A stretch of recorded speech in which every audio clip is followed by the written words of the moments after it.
Thank you for purchasing the HPS Air Filter Cleaning Kit.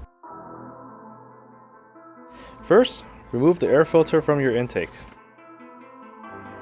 Next, give the filter a couple of taps to get the debris off.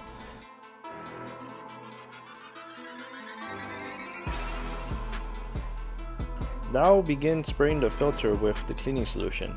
Remember to cover as much area as you can.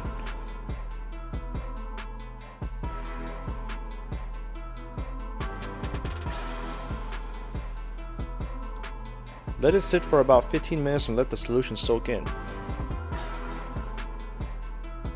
Rinse off the cleaning solution using a garden hose or a bucket of water. If the filter is still dirty, repeat the process of cleaning it again. We recommend using a fan to speed up the drying process, but avoid direct sunlight as it may shrink the cotton. Once the air filter is dry, you can go ahead and spray on our synthetic air filter oil. Don't be alarmed if it looks splotchy. Give it some time to soak in and just respray the areas that you've missed.